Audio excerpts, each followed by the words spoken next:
Today, this is Richard at Precision Transmissions. We got an 89 Chevy pickup transmission in here today. A gentleman from Dallas brought it in. He's a pipeliner. He travels all over the place. So the tranny started running hot, and he thought the torque converter was going out, so he put another torque converter in it, drove it for a while, and it just kept turning the fluid really dark. So we're going to tear this thing apart. I don't think the tranny's burnt up, but I think we have a torque converter and lockup issues and stuff like that causing the tranny to overheat. Let's get this out of here if we can. Now supposedly this is a converter. I'm not going to say what company, but an aftermarket company or something that he put in here. And I asked him if he changed this O-ring right here, and he said he didn't. Well, this O-ring will shrink up so bad down into this groove that the torque converter won't lock up and it'll overheat it. That's funny. So even though he put a new torque converter in here, when this seals bad, the new torque converter ain't gonna work either. So that's why they updated, went to the 4L65s and stuff like that, went to the bigger O-ring that's back here on the shaft and moved the splines all the way to the end. So you always got to change that O-ring if you change the converter, no matter what, because that's going to be the problem. And you can see it too, because that O-ring really sunk. And you can see the fluid's not burnt. It's really black, but it's turned to caramel. It's just cooked it from heat. And when the converter don't lock up, you don't go 1-to-1 with your engine RPM, and that's what overheats the tranny. So let's get this apart and see what we got.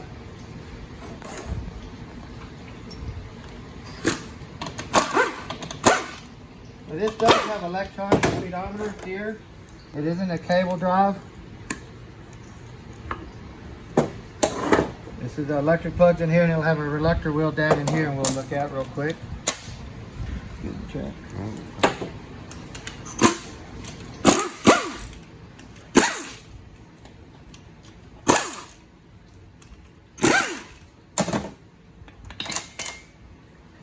This is your reluctor wheel for your speedometer. It comes in here underneath of it like that and counts it.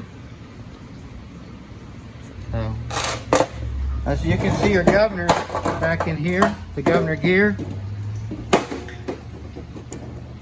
See how that moves back and forth? That is way too far. You can come in here and tap on the end of this cover right here and tap it inward and get that to where it just barely moves like that. That's too far. You always want to change the case bushing here and the tail housing bushing. If not, this shaft will lay on top of this plastic gear and break it off. That's a real common problem with these.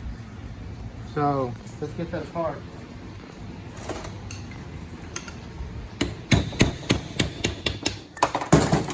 We get them in here all the time with this gear broke off or the gear just wore out.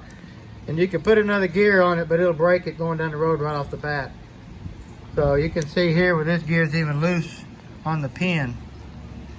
See? But the governor looks in really good shape. We can put a new gear on here and save it. So, but just make sure you set your play on that when you put it back together.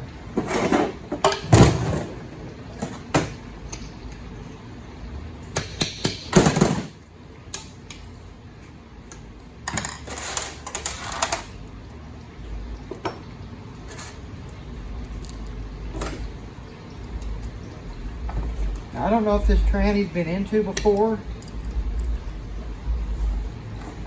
Get this off there.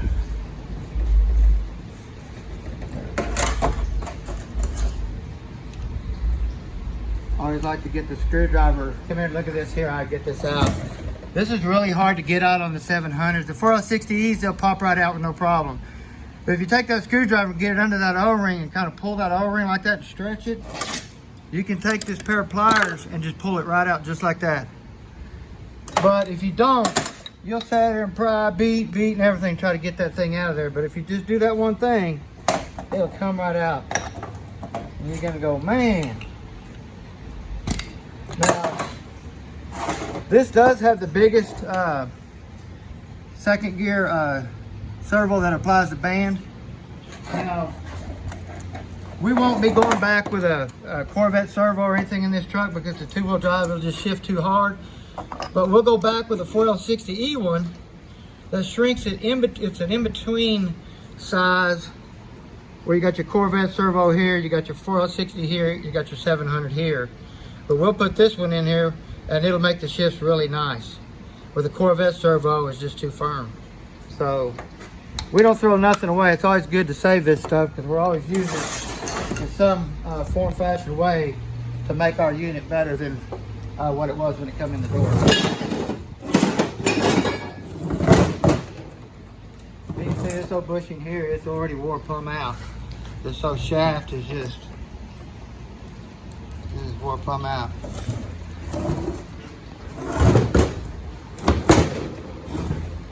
Now we just did one of these Monday for a gentleman out of Colorado, and took the pan off and got a surprise. All the wiring was missing in the pan, and we had to come back here and rewire it and all that stuff to get the torque converter to lock up. What they did is they removed all the lockup in the converter and then blocked the valve, and the tranny just never got good fuel mileage. It heated up all the time.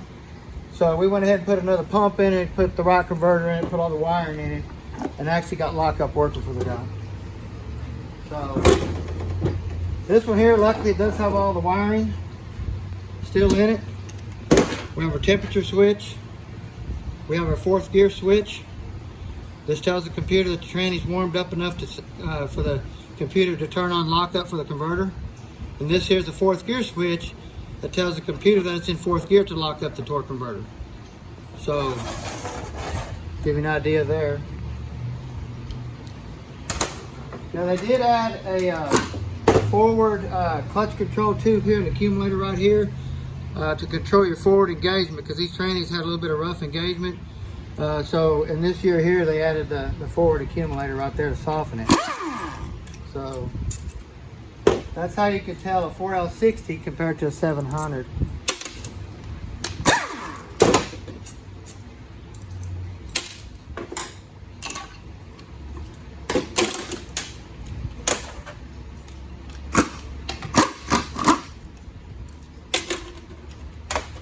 Of course, you have all your TV linkage here. When you push on the gas pedal, it pulls this cable and moves your TV linkage here. You put it to the floor, you get your passing gear and stuff like that. This has to be hooked up or the tranny won't live around the block. That's why we just quit doing carryouts on these, because people just couldn't get it right. And we just don't have issues if we don't do carryouts.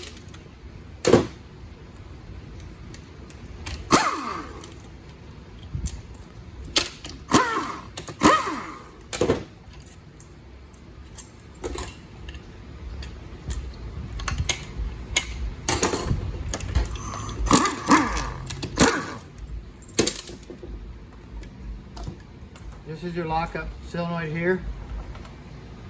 Now I'll have to look and see if this has got a lockup valve. I don't think it does. I think it's got a plug, but been a 4L60. You always want to take this out. Never stack a filter on top of it, because you'll break the neck if you try to leave that in there and put another filter on it, because the filters come with that O-ring on there, like that.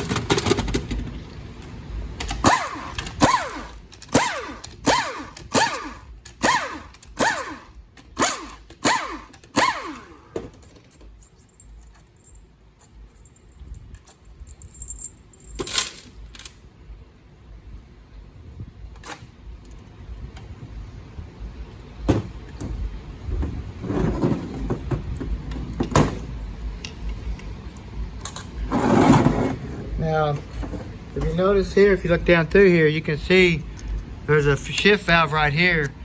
But if you notice here, there's no valve at all. They totally removed the lockup valve in the valve body on this tranny here on the 4L60s, where the 700 has a lockup valve.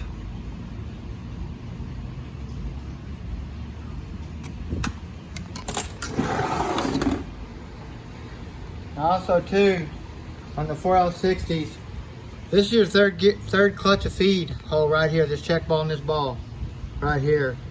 But the earlier designs didn't have this little hole right here. And if it doesn't have it, you want to drill that, take the gasket, lay it over, and drill that hole to 70 thousandths if it's not there. If you don't do it, you're going to have a third clutch failure, because this is the number one issue, is where your third clutch failure is right there. they didn't put that hole there. They started doing it in later years, but the first years they come out, they didn't have that hole. You look at all the bulletins out there, they tell you to put a 70 thousandths hole, they just lay the gasket on top of it.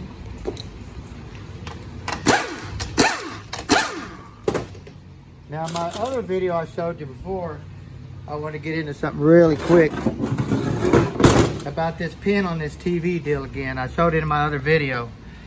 When you set this on there, that pin goes in that hole right there.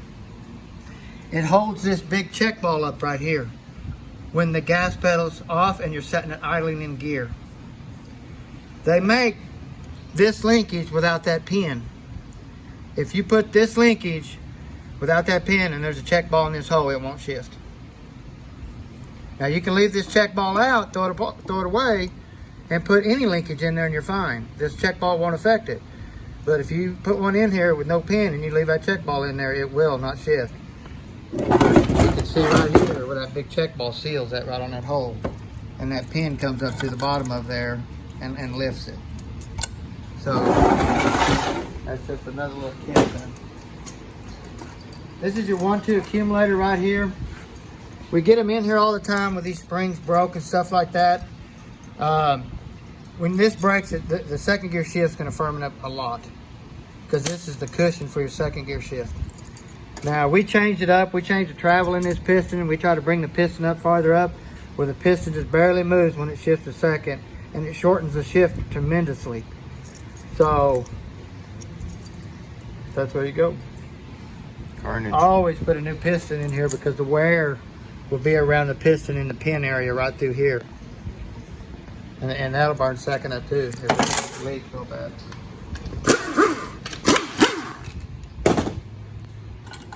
Get my...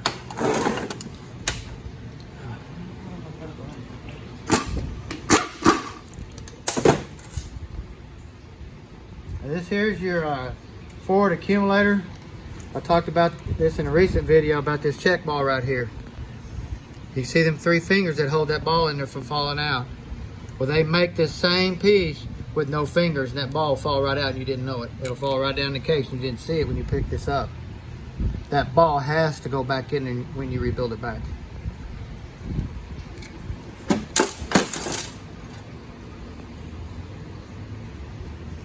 Identification too from a 700 to a 4L60 plate.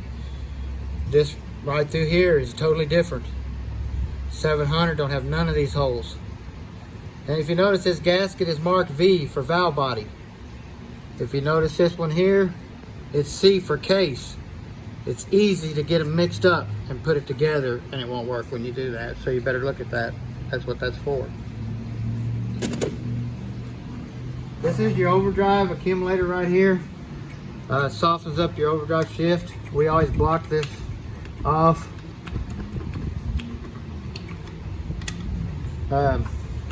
We always double stack pistons and block it completely up.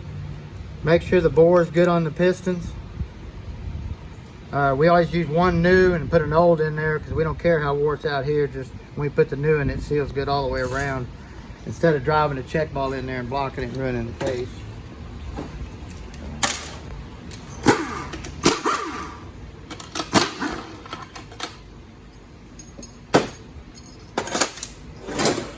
You can see some of your park stuff right here when you put the shifter in park. You can see how that lever right there locks in there.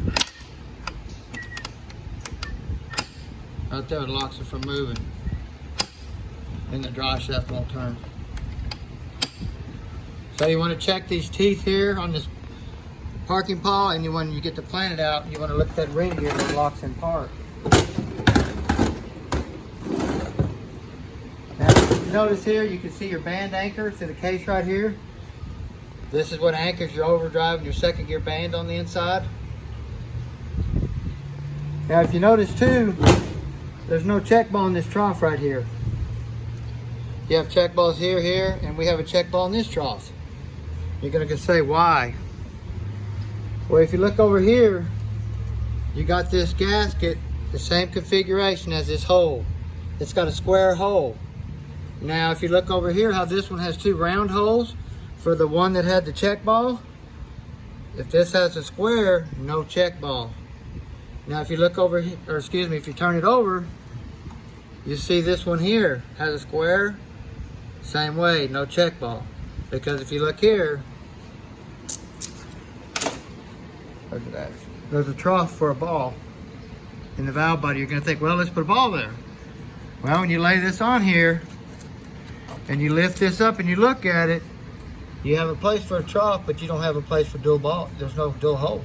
So you cannot put a ball there. If you do, it will not work. So, let's move on.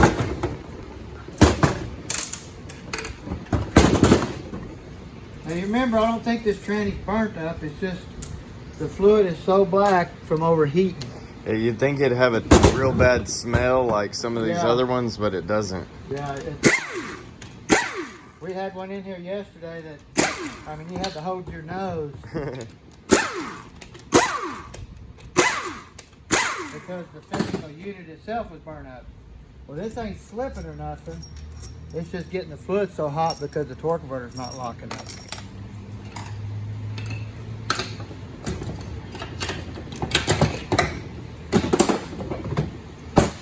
It does have a big shaft. So there's a small B15 style shaft.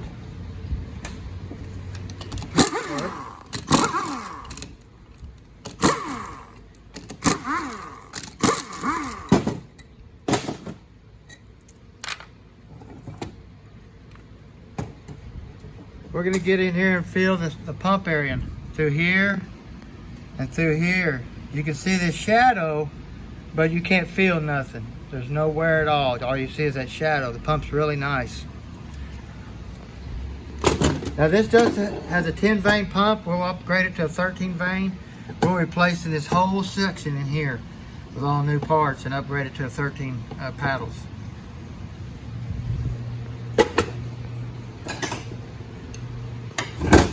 Now, anytime you get the pump out and you want to pull this drum, you want to get this band out of this anchor just like that.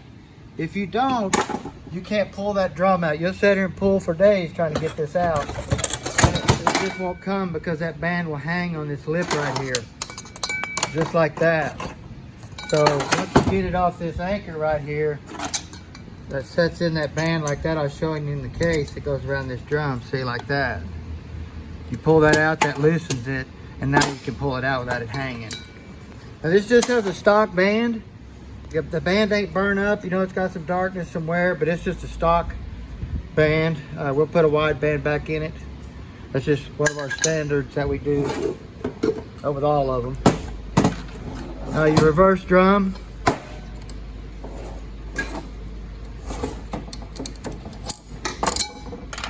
Now this should have an aluminum piston stop and a bevel plate like it does. See, and it's not burned up here neither.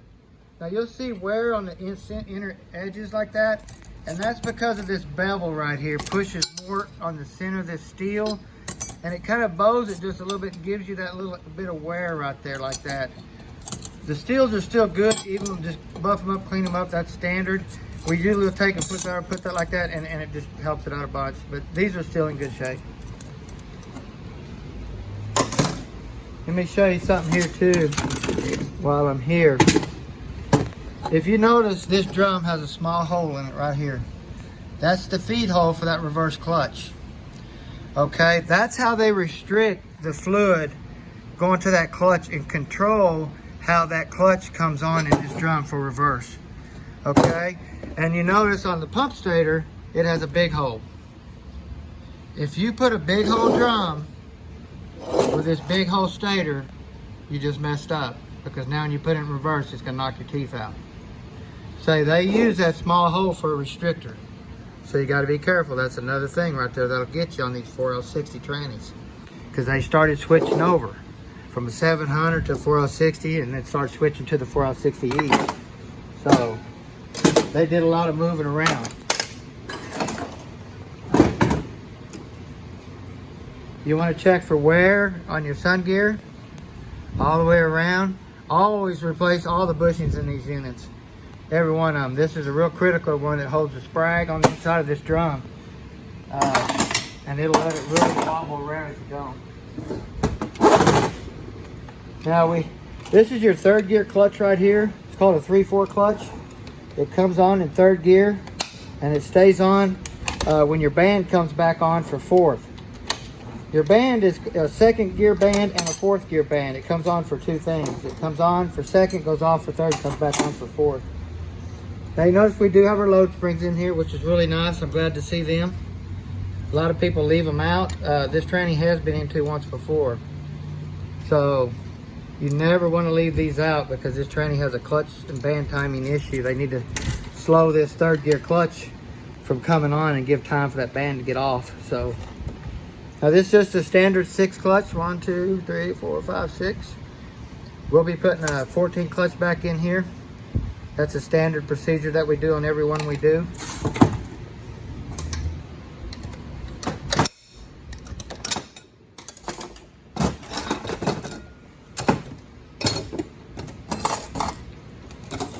Like I was telling you, this is your forward sprag assembly, and this gear sets in here like this and it supports all that.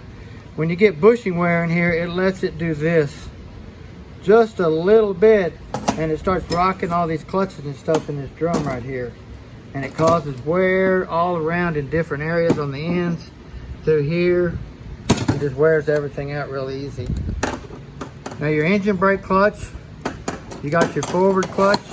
You know, this clutch here is plumbed down to the glue. There's no material on it at all. It's just nothing there. But it's still not burnt. The tranny's not burned up like we was telling you. You know, we knew it wouldn't burn up when it come in because he drove it all the way from Dallas. But it was so hot that it was just boiling the fluid. He drove it in at night. That's the only thing that saved him.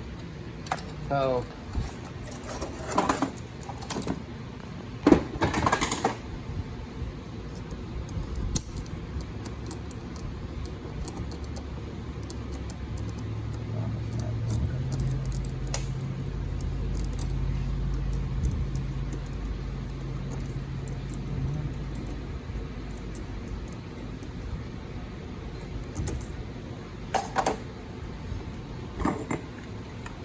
now we knew this was going to be pretty much stock all the way through. It's got just your stock brush washer.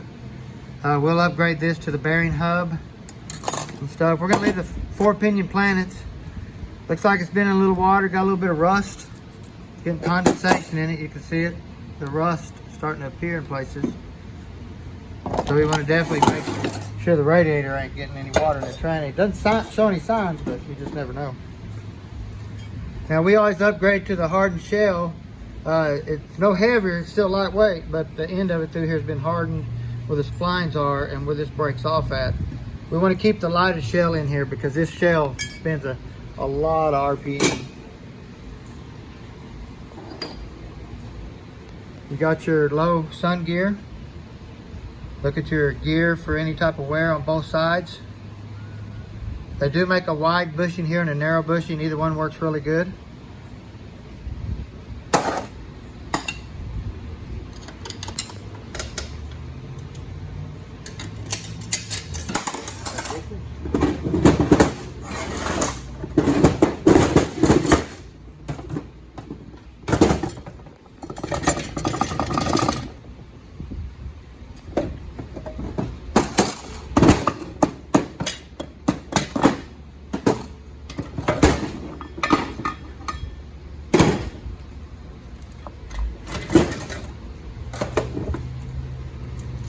Last thing you want to pull out is your bearing and your little anti-rattle clip there. It keeps the center support from rattling around in the case.